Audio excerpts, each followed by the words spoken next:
शशांक हगवणे आणि वैष्णवी अनिल कसपटे हे दोघे एकच कॉलेजमध्ये होते. कॉलेजमध्ये असताना त्यांना प्रेम झाला. शशांक हगवणे हा राजेंद्र हगवणे याचा धाकटा मुलगा. राजेंद्र हगवणे हा राष्ट्रवादी पक्षाचा माणूस होता. याचा पूर्ण परिवार राजकारणी कुटुंबात होता. वैष्णवीच्या घरातले सुद्धा खूप पैसेवाले होते. त्यांची ही परिस्थिती चांगली होती.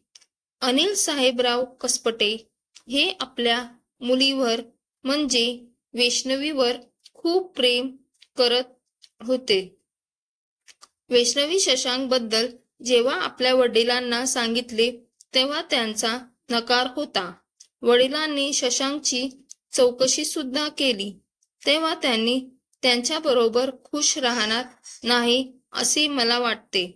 पण मुलगी वैष्णवी त्याच्यावर खूप प्रेम करत होती. ती ऐकायला तयार नव्हती. मला त्याच्याबरोबरच लग्न करायचं आहे तिने वडिलांना सांगितले. तरी देखील तिचे वडिलांनी 2-3 स्थळे शोधली.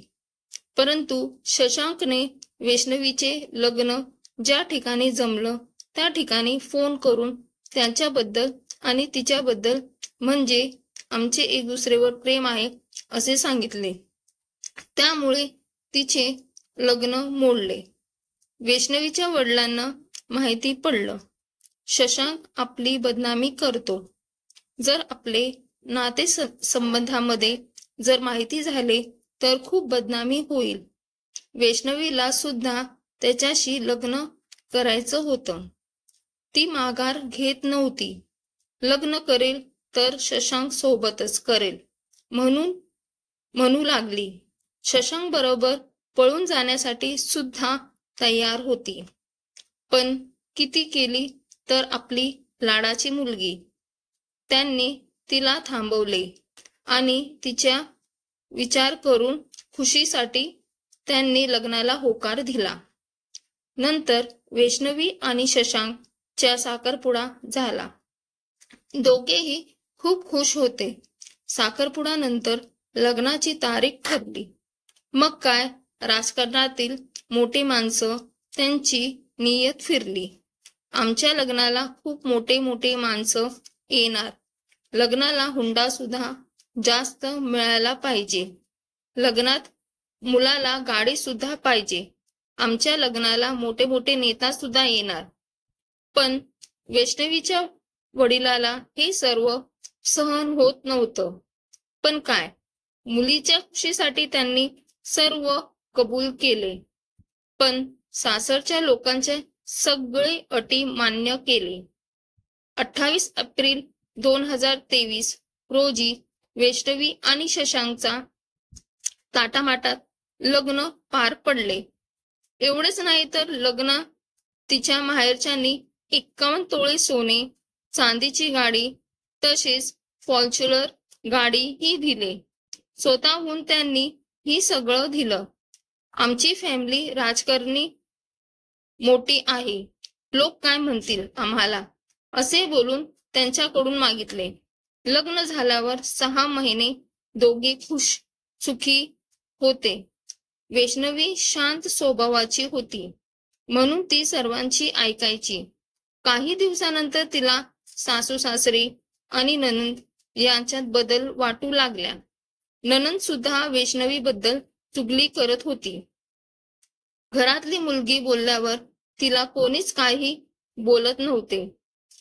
6 महिन्यानंतर गौरी गणपती आले आणि या सासरच्या लोकांनी वैष्णवीला तिच्या माहेरून चांदीची गौरी मागायला सांगितले. वैष्णवीला ते हे आवडलं नाही. तिने नाही म्हणून सांगितले. पण तिला सासू सासरे खूप टोमणे मारू लागले. मग काय ती कंटाळून शेवटी तिने गौरी मागून घेतले.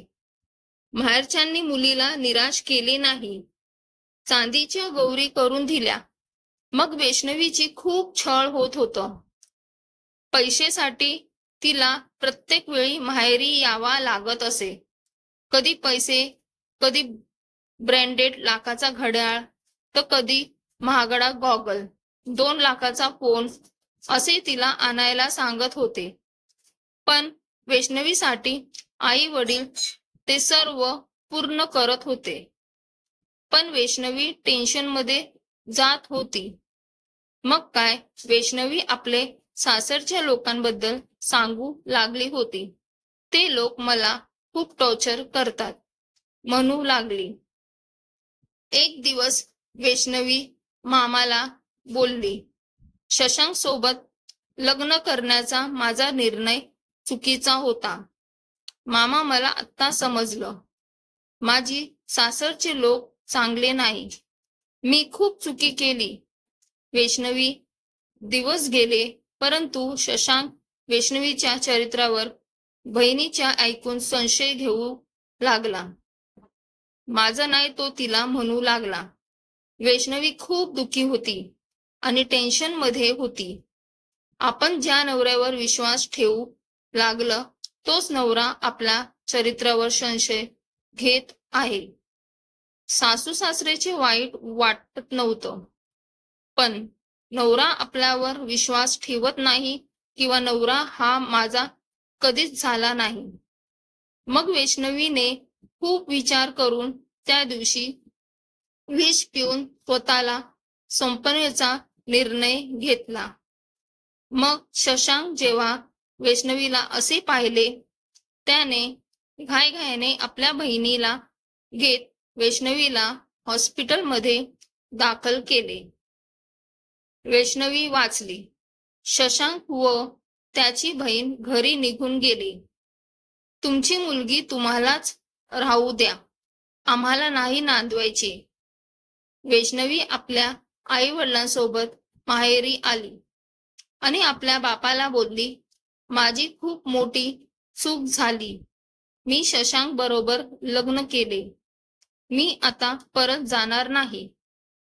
परंतु वैष्णवी गरोदर होती. तिच्या वडिलांना तिचा संसार वाचवायचा होता. इतका मोठा लग्न झालं, मुलगीच जर अशी घरी राहिली तर आपली इज्जत जाईल. बापाने वैष्णवीला खूप समजवत आणि तुझा लग्नाला खूप खर्च केला बाळा. बाळ झाल्यावर ते लोक नक्की बदलतील समजून वडिलांनी वैष्णवीला परत सासरी पाठवले. सासू सासरे यांची माफी मागून आपली मुलगीला कळत नाही म्हणून सांगितले. माफी मागितली. नंतर खूप जोरात डोहाळे जेवण केले. 9 महिन्यानंतर वैष्णवीने एक मुलाला जन्म दिला. बाळ झाल्यावर मोठं बारसं केलं. मग सासू सासरे तिची लाड करू लागले की लगेच नणंद सासूचे कान भरत असे. बाळ आता 6 महिन्याचा झाला. वैष्णवीचा त्रास मात्र काहीच कमी नाही झालं. आपल्या बाळाकडे बघून वैष्णवी जगत होती, पण तिची नणंद सासू तिला त्रास देत होते. आमच्या घरातून निघून जा, आम्ही आमच्या बाळाला सांभाळतो म्हणत होते. आणि त्यांची साथ शशांक सुद्धा देत होता. तोही बायकोला टॉर्चर करायचा. तिच्या चरित्रावर वारंवार संशय घ्यायचा. सासरा ही खूप त्रास द्यायचा. तोही तिला खूप काही बोलायचा. तिने हे सर्व सहन होत नव्हतं. ती आपल्या वडिलांना बोलली शशांक बरोबर राहायचं नाही, परंतु तिचे वडील लोक काय म्हणतील म्हणून तिला समजून सांगायचे. पण तेही वैष्णवीच्या सासरच्या लोकांना कंटाळले होते. मग एक दिवशी शशांक आपल्या सासऱ्यांकडे गेला आणि 2 कोटी रुपयांची मागणी केली. मला फ्लॅट घ्यायचा आहे. तेव्हा आपल्याकडे इतके पैसे नाहीत, वैष्णवीच्या वडिलांनी सांगितले आणि शशांक रागात निघून गेला. त्या गोष्टीचा राग तिच्यावर काढू लागला व तिला मारू लागला. टॉर्चर करू लागला. वैष्णवी खूप रडत होती. मग वैष्णवीने मैत्रिणीला फोन करून आपण खूप मोठी चूक केली, शशांक सोबत लग्न करू.